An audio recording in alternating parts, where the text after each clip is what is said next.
नमस्कार दोस्तों, science zone classes में आपका स्वागत है। लास्ट क्लास में जो हमने देखा था कि सॉल्यूशन क्या होता है, जनरल सॉल्यूशन क्या होता है, पर्टिकुलर सॉल्यूशन क्या होता है, और इसमें हम देखेंगे कि उसका सॉल्यूशन निकालते कैसे हैं। और अपने सिलेबस में जो है हमको सॉल्यूशन किसका निकालना है, differential equation of first order and first degree का ही निकालना है। और उसको सॉल्व करने के कई मेथड होते हैं, और लेकिन हमको यहाँ पे जो है 3 मेथड बेसिकली पढ़ना है ना। कौन कौन से मेथड हैं? एक है वेरिएबल सेपरेबल, दूसरा है होमोजीनियस, और तीसरा है लीनियर डिफरेंशियल इक्वेशन। ठीक है, ये 3 टाइप हमको यहाँ पे सॉल्व करने के लिए पढ़ना है। और सबसे पहला मेथड जो है वो कौन सा है, वेरिएबल सेपरेबल का। तो उसको सबसे पहले देखते हैं।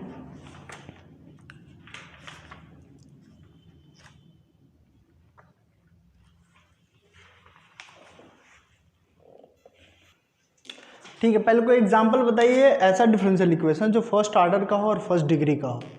कोई है नज़र में कोई डिफरेंशियल इक्वेशन जो फर्स्ट ऑर्डर का हो, फर्स्ट डिग्री का हो? कोई बताइए।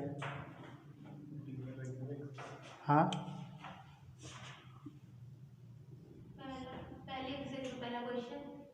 dy by D x. ठीक, फर्स्ट ऑर्डर फर्स्ट डिग्री। ठीक है, तो इसी तरह के इक्वेशन को हमको सॉल्व करना है। ठीक है, तो देखिए इक्वेशन जो है इसमें देखिए सिर्फ टाइप वाइज चलता है, किस टाइप का है तो इस मेथड से सॉल्व करेंगे, अगर इस टाइप का है तो उस मेथड से सॉल्व करेंगे। तो इसके सलूशन के लिए जो है हमको सबसे ज़्यादा ये पता होना चाहिए कि किस टाइप में आ रहा है समझ में। तो सबसे पहला मेथड पढ़ेंगे वेरिएबल सेपरेबल, है ना। मतलब कि वेरिएबल को अलग अलग कर देना, उसी को क्या कहते हैं, वेरिएबल सेपरेबल कहते हैं। इसको लेबनिज़ साहब ने ढूंढा था, है ना। और इनफैक्ट तीनों मेथड उन्हीं ने ढूंढा था, वो भी 4-5 साल के अंदर में, है ना। तो अकेले आदमी इतना काम करके गए थे। तो देखिए उन्होंने क्या बताया था कि अगर बताया था कि हमारे पास कोई डिफरेंशियल इक्वेशन क्या है, dy बाई डी एक्स। अब d2y अपन डी एक्स स्क्वायर गायब हो गया, सिर्फ dy बाई डी एक्स आएगा आप लोग के सामने, है ना, क्योंकि फर्स्ट ऑर्डर का ही सॉल्व करना है। मान लीजिए कि ये कोई फंक्शन ही होगा x और y में, है ना। dy बाई डी एक्स क्या है, कोई फंक्शन नहीं होता है x और y में। अब वो कांस्टेंट फंक्शन भी हो सकता है। समझ, कांस्टेंट फंक्शन क्या होता है? कोई फंक्शन बताओ जो कांस्टेंट हो। कांस्टेंट फंक्शन बताइए।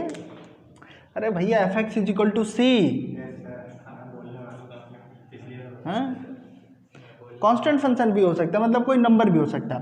तो अगर इस फंक्शन को x और y में सेपरेट कर पाए, समझ में क्या कह रहे हैं, y और x में क्या कर पाए हम, यानी कि इसको अगर हम hx या hy gx लिख पाए, समझ में। hx क्या है, फंक्शन ऑफ hy क्या है, फंक्शन ऑफ y है, gx क्या है, फंक्शन ऑफ x है। ये दोनों अलग अलग है ना। तो अगर इस तरह का कुछ बन पाए तो इस केस में सिंपली क्या करते हैं, इस dy को इस साइड लेके चले जाते हैं, dx को उस साइड लेके चले जाते हैं। तो इधर क्या बचेगा, dy बचेगा, इधर hy gx dx हो जाएगा। अगर हम hx को इधर भेज दें, hy को क्या करें, नीचे भेज दें, तो ये क्या बन जाएगा, hy। ठीक है, जब इतना काम कर लो, यहाँ तक कोई कन्फ्यूजन है? x को और y को अगर हम सेपरेट करवा रहे हो किसी इक्वेशन में, तो उनको हम इस तरह कर लेंगे। उसके बाद सीधा सीधा हमको कुछ नहीं करना, दोनों तरफ इंटीग्रेशन लगा देना है। इसको सॉल्व करेंगे तो कोई ना कोई फंक्शन, मान लीजिए कैपिटल hy आ रहा है ना, ये जो है gx आ रहा है प्लस कांस्टेंट, यही जो आएगा यही हमारा क्या हो जाएगा, इसका सॉल्यूशन हो जाएगा। इसी को कहते हैं वेरिएबल सेपरेबल। करना क्या है कि सारे फंक्शन सबको इस साइड लेके जाइए, एफ एक्स के फॉर्म में, एफ एक्स कॉम वाई। इसमें x क्या है, इंडिपेंडेंट वेरिएबल, y क्या है, डिपेंडेंट वेरिएबल है, बताया था पहले दिन ही। ठीक है, अगर हम x और y को अलग अलग कर पाएँ तो उसको हम क्या करेंगे, ऐसे डिवाइड करके इनको सॉल्व कर लेंगे, जो आता है वही हमारा क्या हो जाता है, इस डिफरेंशियल इक्वेशन का सॉल्यूशन हो जाता है। आया समझ में? इसमें कोई दिक्कत कि वेरिएबल सेपरेबल से सॉल्यूशन कैसे निकाला जाता है, इसको एक एग्जांपल से समझते हैं। एग्जांपल क्या, सीधे एक्सरसाइज करते हैं।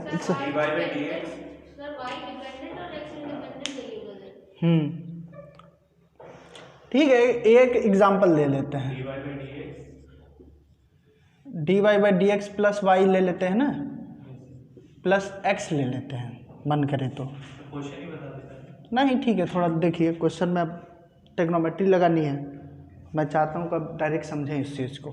तो इसको लिखना चाहें तो क्या लिख सकते हैं बताइए, d Y by D x is equal to minus x लिख सकते हैं। यानी कि इसको हम ऐसे भी तो लिख सकते हैं, डी वाई इक्वल टू कितना हो जाएगा, minus x D x integrating both side. ठीक, कितना आएगा इंटीग्रेशन डी वाई क्या आता है, यहाँ पे 1 है ना, तो क्या आएगा y आएगा, और इसका क्या होगा plus, this is solution of differential equation d Y by D x plus x is equal to 0। आया समझ में? फिर वापस पहुंचना, डिफरेंशिएट कर दो, फिर वहीं पहुंच जाओ। आया समझ में? तो वेरिएबल सेपरेबल में क्या करना है कि दोनों सेपरेट हो रहे हो, उसके बाद से क्या करेंगे हम इंटीग्रेट कर देंगे, हमारा काम खत्म हो जाएगा। सबसे इजी मेथड है ये, है ना, सबसे इजी है ये। तो ये समझ में आ गया कि वेरिएबल सेपरेबल हम कैसे सॉल्व करते हैं, है ना। क्या करना है, अगर हमको इस तरह का फंक्शन मिलेगा, function of x comma y, तो इसको एच वाई जी एक्स में चेंज कीजिए और एच वाई को यहाँ ले आइए और डी एक्स को उस साइड लेके जाइए, दोनों तरफ इंटीग्रेट कर दीजिए, जो आएगा इंटीग्रेशन की जो वैल्यू आएगी वही हमारा डिफरेंशियल इक्वेशन का सोल्यूशन हो जाएगा। अच्छा एक तो बात बताइए, सारे डिफरेंशियल इक्वेशन का सोल्यूशन मिलेगा? हाँ, मिलेगा कि नहीं मिलेगा? कैसे मिलेगा? मान लीजिए ऐसा कोई फंक्शन आ जाए जिसका इंटीग्रेशन हमको पता ही ना हो, नहीं मिलेगा उस केस में, है। तो सारे डिफरेंशियल इक्वेशन को हम ऐसे डायरेक्ट सॉल्व नहीं कर सकते। तो डिफरेंशियल इक्वेशन में सबसे ज़रूरी क्या चीज़ है कि आप टाइप पहचानें कि इसको किस तरीके से करना है। जब तक आप वो नहीं पहचानेंगे तब तक आपसे ये हमेशा दिक्कत करेगा। आ गया समझ में? तो ये टाइप समझने के लिए क्या करना है, ऐसा देखना है डिफरेंशियल इक्वेशन में कि एक्स और वाई अलग अलग हो पा रहे हैं क्या। जरूरी नहीं है कि उसमें वाई हो ही, आ रहा समझ, यहाँ पे वाई नहीं है, आ रहा समझ में, तो डी वाई को इंटीग्रेट कर दिया। लेकिन अगर ऐसा हो जाता कहीं पे, आ रहा समझ में, अगर इस तरह का आ जाए x d Y by D x और प्लस 2xy इक्वल टू 0, है ना, तो इसको बताइए सॉल्व कर पाएंगे? इसको सॉल्व कर पाएंगे हम लोग? सोचो, वेरिएबल सेपरेबल से इसको सॉल्व कर सकते हो कि नहीं कर सकते हो?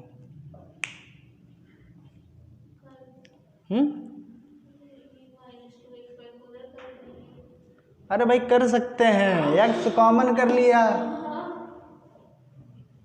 आ रहा समझ में, इसमें से एक्स कॉमन कर लिया, क्या बचा है y dash plus 2y equal to 0। अब ये 0 तो हो नहीं सकता, एक्स यही 0 होंगे, बस बात खत्म। क्या हो जाएगा, किस फॉर्म में से, डी वाई अपन 2y हो जाएगा, माइनस का डी एक्स कर लेते हैं, इंटीग्रेट कर देंगे, दोनों तरफ सोल्यूशन आ जाएगा। आ रहा समझ में कैसे करना है? अब ये नहीं है कि हर बार दिया रहेगा कि हाँ हो रहे हैं हम, आइए लगा दीजिए इंटीग्रेशन ऐसा नहीं कहेगा, है ना। और ट्रिग्नोमेट्री के फॉर्मूले थोड़ा याद होने चाहिए। चलिए अब क्वेश्चन करते करते और सीखेंगे इसको, है ना। और एक हमारा कैलकुलस का जो है लास्ट पार्ट चल रहा है, 2 एक्सरसाइज इसके बाद और हैं, उसके बाद से हमारा 18 नंबर का ख़त्म।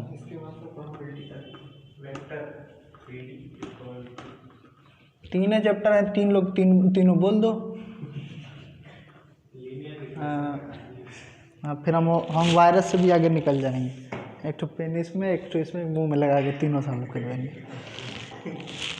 ठीक है, चलिए एक्सरसाइज पे आते हैं। एक्सरसाइज कौन सा होगा हमारा? 9.4।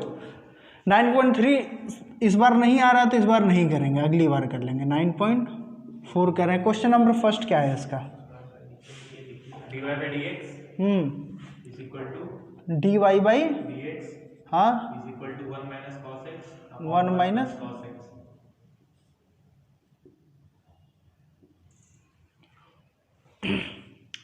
देखिए इसमें y तो है ही नहीं, तो x को सिर्फ इस साइड लेके जाना है। इसका मतलब क्या हो जाएगा, d y equal to 1 minus cos x upon 1 plus cos x D x. अब तो सिंपली इंटीग्रेट करना है। लेकिन एक बात बताओ, 1 minus cos x upon 1 plus cos x का इंटीग्रेशन क्या होता है, पता है? कैसे करेंगे इसको? पूरा इंटीग्रेशन पढ़ लिया, असली इंटीग्रेशन का यूज अब आ गया, कैसे करेंगे इसको सॉल्व?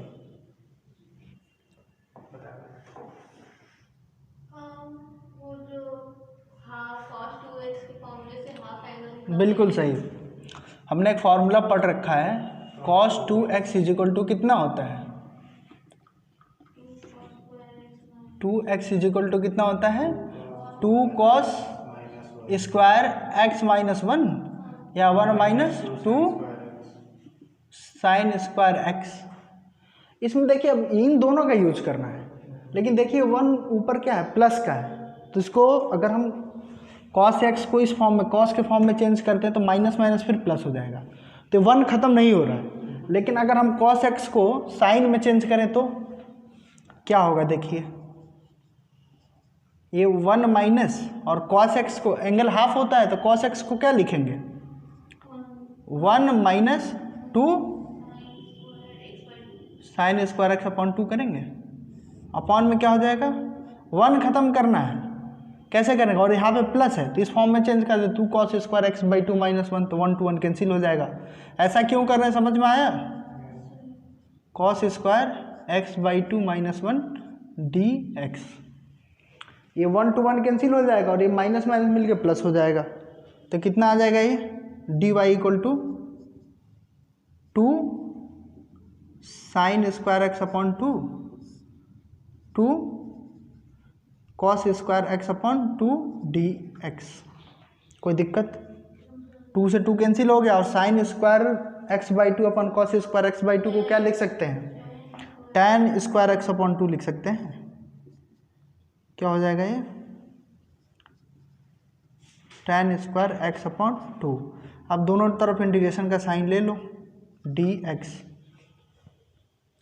यहाँ तक में कोई दिक्कत है किसी को? tan स्क्वायर एक्स अपॉन 2 का इंटीग्रेशन तो नहीं पता है, लेकिन हमने ट्रिग्नोमेट्री का फॉर्मूला पढ़ा है कि tan स्क्वायर एक्स को क्या लिख सकते हैं, सेक स्क्वायर एक्स माइनस 1 लिख सकते हैं, और इसका इंटीग्रेशन हम जानते हैं कितना हो जाएगा, d y sorry sec square x upon 2 minus 1 d x. D y करेंगे तो क्या आएगा, तो वाई आ जाएगा। सेक स्क्वायर एक्स अपॉन 2 का इंटीग्रेशन कितना होगा, सेक स्क्वायर एक्स का होता है tan x, यानी कि tan x अपॉन 2, और जो x का कोफिशिएंट होता है उससे डिवाइड कर देते हैं। यहाँ पे 1 का x का कोफिशिएंट 1/2 है, this is minus x plus constant. इसको लिखना चाहें तो और क्या लिख सकते हैं, y equal to 2 tan x upon 2 minus x plus constant. ये हो जाएगा solution of differential equation this. है समझ में? तो डिफरेंशियल इक्वेशन बहुत ही इजी होता है, बशर्ते आपको इंटीग्रेशन आना चाहिए, क्योंकि ये पूरा का पूरा अप्लाइड मैथमेटिक्स है। इसमें जो रूल बता दिया क्या करना था, वेरिएबल सेपरेबल से x को और y को अलग अलग करना था, y नहीं है, सिर्फ इसको इस साइड लेके गए, यहाँ तक बस था डिफरेंशियल इक्वेशन। उसके बाद क्या है, इंटीग्रेशन है समझ में? तो इंटीग्रेशन जो हम 1 महीना पढ़े हैं उसका यूज करके इनको सॉल्व कर लेना है। ये बताइए इस क्वेश्चन में कोई दिक्कत? कहाँ, यहाँ से बता दें, tan स्क्वायर एक्स अपॉन 2, तो tan स्क्वायर एक्स को क्या लिख सकते हैं, सेक स्क्वायर एक्स माइनस 1 लिख सकते हैं, क्योंकि फार्मूला क्या पढ़ा, 1 plus tan square theta equal to sec square theta, यानी कि tan square theta equal to क्या हो जाएगा, सेक स्क्वायर थीटा। 1 को साइड लेके गया तो -1, तो ये दो था ही, और हमने tan स्क्वायर एक्स बाई 2 को क्या लिखेंगे, sec square x by 2 minus 1 d x लिख देंगे। अब क्या है कि इसका इंटीग्रेशन करेंगे और फिर इसका करेंगे। अब एक लाइन और लिख सकते थे हम कि integration of sec square x upon 2 d x minus integration of d x लिखें, लेकिन उतना हम कष्ट करना सही नहीं समझे, है ना। तो हमने क्या कर दिया, डी वाई, ये वाई आ गया, और इसका क्या हो जाता है tan x अपॉन 2, है ना, और जो x का कोफिशिएंट रहता है उससे डिवाइड करते हैं। ये तो मैंने दूसरी एक्सरसाइज आई थिंक पढ़ा रहे थे तो ये बताया। 1 का क्या है माइनस एक्स प्लस कॉन्स्टेंट, अभी अपॉन में है तो ऊपर चला जाएगा मल्टीप्लाई में, तो y equal to 2 tan x/2 minus x plus constant. इस क्वेश्चन का सलूशन हो गया। बताइए कैसा लगा सलूशन ये? अच्छा है? ठीक है, आइए क्वेश्चन नंबर 2 पे चलते हैं। क्वेश्चन नंबर 2 देखा जाए क्या है? dy by D x equal to √4 minus y square. बहुत सारा ब्रैकेट में y is greater than -2 and less than -2। y is greater than -2 and less than -2। Greater than -2 less than, अरे हाँ लेस देन, इसको ऐसे भी लिख सकते हैं। ऐसे लिखिए। इसको नीचे ला दे तो क्या? √4 माइनस वाई स्क्वायर हो जाएगा equal to d x integrating both side. इसका इंटीग्रेशन क्या होगा बताओ? ये हो जाएगा √a² माइनस देखो integration of d x upon a square minus x square equal to कितना होता है? कितना होता है बताओ? ये होता है sin inverse x/a plus constant. अभी फार्मूला ना याद हो, सही है फार्मूला? 1/a तो आता नहीं है इसमें, है ना, tan में आता है, और ये हो गया dx। अब इसका इंटीग्रेशन बताओ फिर क्या होगा? sin इनवर्स हाँ, ये x/4 to x plus constant. अरे भैया dx है, सॉरी ये, हाँ ओके सॉरी शक्तिमान। हाँ ये क्या हो जाएगा? अगर साइन इनवर्स उस साइड लेके जाएंगे तो क्या आएगा? y/2 equal to sign c। 2 से भी कर ही देते हैं।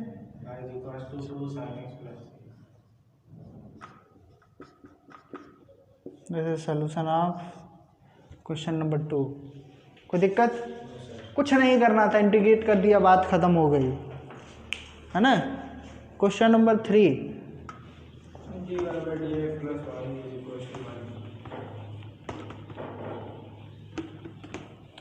चलिए अभी एक बार में 2 क्वेश्चन लगाया जाएगा। चलिए क्वेश्चन नंबर 3 क्या है? ठीक है, dy by plus y equal to, अच्छा ठीक, हाँ 1 के इक्वल हो जाएगा तो अनडिफाइन हो जाएगा। ठीक है, लिख देते हैं y ≠ 1। अब इसको उस साइड लेके जाएं तो क्या हो जाएगा? ये dy by D x is equal to 1 minus y हो जाएगा। दिस इम्प्लाइज डैट क्या हो जाएगा? ये dy/1 माइनस वाई लिख दें। कोई दिक्कत? अब इंटीग्रेशन चाहिए। एक काम करते हैं, यहाँ से माइनस कॉमन कर लेते हैं नीचे से, y-1 हो जाएगा ये।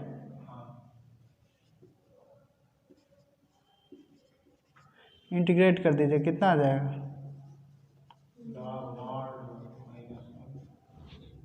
ठीक है,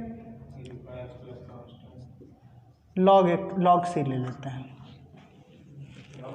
कभी कभी ले लेते हैं इसे, हाँ मर्जी के हिसाब से, मंद मर्जियाँ। माइनस लॉग y-1 हो गया है, और minus log c equal to x। Minus common कर लेंगे तो प्लस में हो जाएगा। तो कितना हो जाएगा? माइनस कॉमन कर लिया तो कितना हो गया? लॉग y-1 c हो गया है इक्वल टू x है। तो माइनस उस साइड भेज देंगे तो माइनस x हो जाएगा। हाँ, फिर क्या हो गया? Log y-1 c equal to -x। है समझ में? लॉग हटाते हैं तो e⁻ में पहुंच जाता है, तो y-1 कांस्टेंट इक्वल टू क्या हो जाएगा? e⁻ हो जाएगा। है क्या समझ में? अब c को मन करते हैं डिवाइड में लेके चले जाओ, 1/c e⁻⁻x। अब 1/c लिखे के क्या मतलब है? a लिख लो, इसको कोई कांस्टेंट b ले लो, है ना। 1/c इज इक्वल टू ले लिया हमने b, कांस्टेंट है वो भी, बस हो गया। ये यही सोल्यूशन है ना। हाँ बिल्कुल बता देंगे। तो b e⁻⁻x प्लस कांस्टेंट, एक दिन और बताया था, एक दिन और बता देते हैं। ये लॉग का पता e⁻⁻6 वाला नहीं बताया था, वो प्रॉपर्टीज आपने बताई थी लॉग की, कैसे लिखते हैं बेस।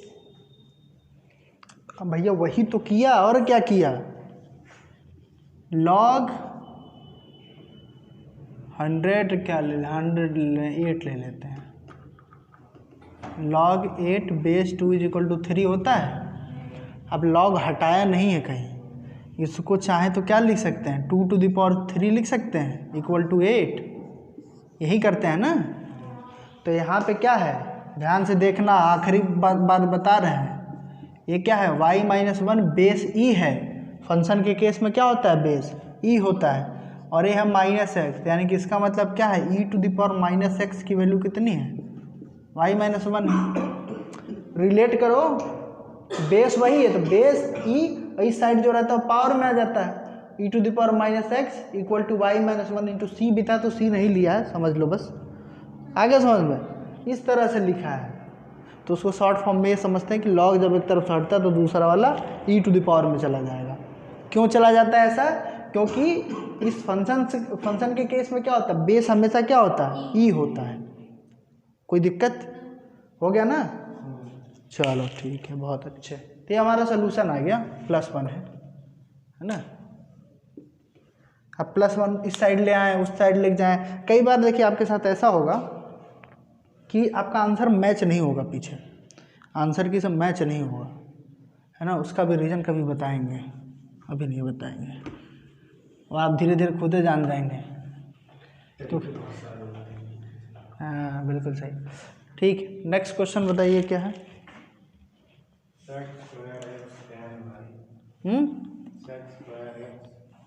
क्वेश्चन नंबर 4 होगा ना, क्या है, हाँ प्लस tan x होगा dy = 0। ये बहुत आसान क्वेश्चन है। दोनों में जो है, दोनों तरफ जो है उसको उस साइड लेके चले जाओ, समझने में आसानी हो जाए थोड़ा सा। sec² x tan y dx = क्या हो जाएगा, minus sec² y tan x dy। कोई दिक्कत, उस साइड लेके चले गए। अब tan y को उस साइड भेज दो क्योंकि dy है, और tan x को इस साइड भेज दो, कोई दिक्कत। ये क्या हो जाएगा फिर बताइए, ये जो इक्वेशन है हमारा क्या हो जाएगा, ये हो जाएगा sec² x / tan x हो जाएगा,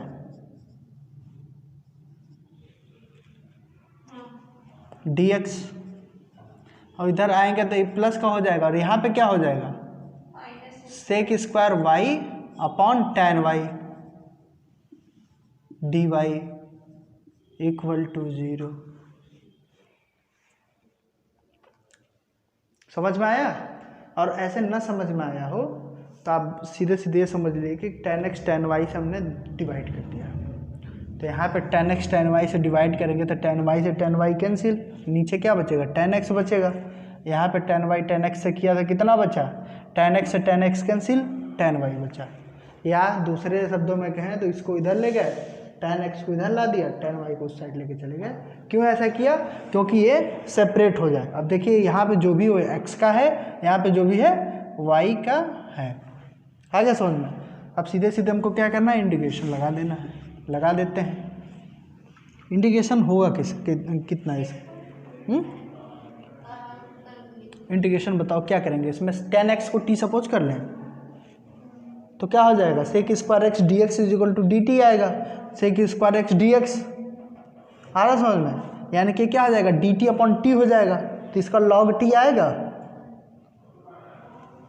समझ में आ रहा है कि नहीं आ रहा, बस हाँ कि समझ में आई। हाँ तो ये कितना हो जाएगा, log tan x हो जाएगा ये, और ये क्या हो जाएगा, log tan y हो जाएगा = log c ले लेते हैं। लॉग क्यों लिए? लॉग ख़त्म करना है भाई, दोनों तरफ लॉग रहेगा, ख़त्म हो जाएगा। समझ रहे हैं? तो लॉग ए प्लस लॉग बी कितना होता है? लॉग ए बी होता है, यानी कि log tan x into tan y हो जाएगा, ये इक्वल टू लॉग सी हो जाएगा। यानी कि हम कह सकते हैं कि tan x tan y की वैल्यू कितनी हो जाएगी? लॉग ख़त्म ना, C. This is solution of differential equation this. Sir अगर ये भी करते sec square x को उसमें tan हम लोग ये भी तो लिख सकते tan square x plus 1 हाँ, और उससे कर दें सेक स्क्वायर एक्स को क्या लिखते हैं? tan स्क्वायर एक्स प्लस 1 लिखते, फिर tan से भाग देते, डिवाइड करते मतलब।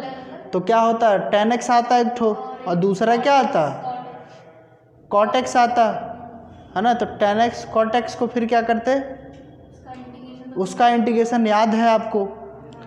तो हम कह रहे हैं कि यहाँ से चलिए घर, तो कह रही है नहीं हम तो ऐसे ऐसे ऐसे ऐसे ऐसे ऐसे जाएंगे सीधे से। हाँ मतलब हो तो जाइबे करेगा। देखिए तरीका सब जानते हैं आप लोग, है ना। तो सीधा वाला रास्ता पकड़िए, क्वेश्चन देख के समझ में आएगा ना कि tan x अगर इसको t सपोज कर लें, इसमें किया क्या, नहीं तो बाद में पता चले यही भूल जाए आप लोग। नहीं ये तो समझ आ गया। क्या किस तरह जाना है? इसमें लिख देते हैं। वो समझ आ गया। हाँ, ये tan x is equal to T ले लिया है, तो ये क्या आया है? Sec square X D x is equal to D T. तो sec square X D X है, तो यानी कि इंटीग्रेशन क्या हो गया? डी टी अपॉन टी हो गया। दिस इज लॉग टी, है ना। और इसकी वैल्यू है कितनी? tan x है। आ रहा समझ भाई? यही इसके साथ भी हुआ है। तो अब इतना स्टेप लिख के बिना लिखे हमने क्या किया? डायरेक्ट कर दिया है। उम्मीद करते हैं कि समझ में आया होगा। कोई दिक्कत इसमें नहीं है ना। नेक्स्ट क्वेश्चन पढ़ते हैं, क्या ना। Question number 5। क्वेश्चन नंबर 5 बताइए। e to the power x plus e to the power minus x dy हाँ, plus minus e to the power x bracket e to the power x, minus e to the power minus x हाँ dx d equal to 0। एक बात करो, इसको उस side लेके चले जाएं तो प्लस का हो जाएगा। नीचे कर देते हैं, क्या हो जाएगा ये? डी वाई इक्वल टू कितना हो जाएगा? E to the power x minus e to the power minus x upon e to the power x plus e to the power minus x. क्या ही लगाएं आप? D x integrating both side. नीचे वाले को टी मानेंगे तो क्या होगा?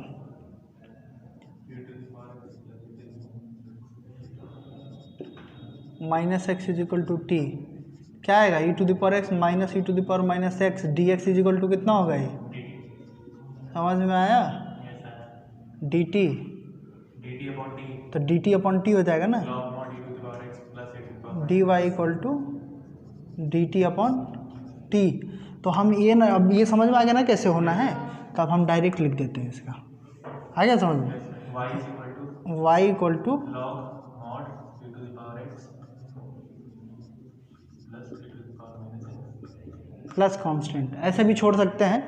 मान गए तो इसको लॉग ले लो, ये y to e to the power y हो जाए। लेकिन वाई को ऐसे फ्री छोड़ना चाहिए, एक्स को कर लेते हैं, क्योंकि ये क्या है? वाई इक्वल टू ही तो कोई फंक्शन होता है, इसलिए। ठीक है, क्वेश्चन नंबर 6 आ जाइए। dy by dx is equal to क्या है? D Y by dx is equal to 1 plus x square 1 plus y square 1 plus x square 1 plus y square एक ब्रैकेट में और 1 plus y square अच्छा dy upon 1 plus ये क्या हो जाएगा? 1 plus x square D x. इसका integration कितना होता है? tan इनवर्स एक्स होता है, यानी कि tan इनवर्स वाई हो जाएगा। यहाँ पे यहाँ पे इंटीग्रेशन कर रहे हैं, स्टेप हम रिड्यूस कर रहे हैं, जल्दी जल्दी हो भी जाए, समझ भी जाए, है ना। फिर से एक बार इंटीग्रेशन करने के लिए क्या लिखें, समझ रहे हैं? ये क्या हो जाएगा? X cube upon 3 plus x, है ना। और प्लस कांस्टेंट ले लेते हैं बस। अरे सर दर्शन करवा दी। है ना? कोई दिक्कत है? हो जाएगा ना? चलिए छोड़िए, हो गया है। मन करे तो tan इनवर्स को उधर लेके जाएं तो हो जाएगा, y की इक्वल टू आएगा, लेकिन उससे करने का कोई मतलब तो नहीं दिख रहा है। हाँ, दुनिया भर का बड़ा तो इधर ही है। क्वेश्चन नंबर 7 भी देख लीजिए। 7 number log y dx y log y dx minus x dy minus x dy is equal to 0। इसको इक्वल टू में ला देंगे तो माइनस खत्म, प्लस हो जाएगा। इंटीग्रेशन करने से इंटीग्रेशन करना है बस इसका। इसमें देखिए सॉरी गड़बड़ हो गया है।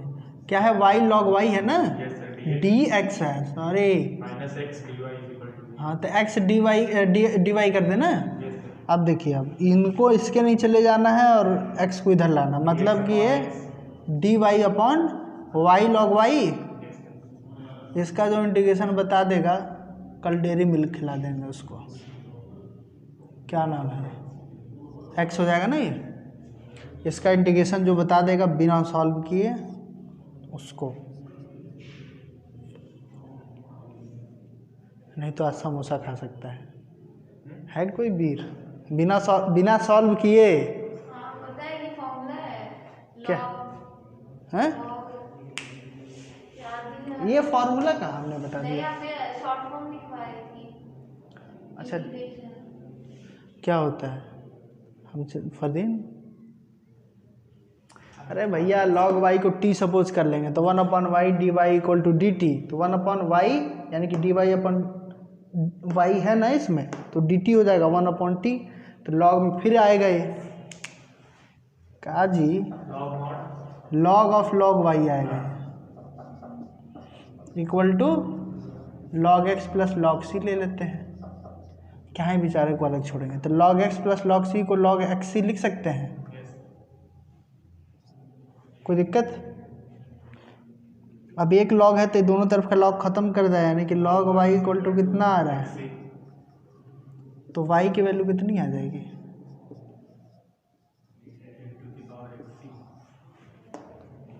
समझ में आया क्या? तो ये है सेपरेबल वेरिएबल, है ना?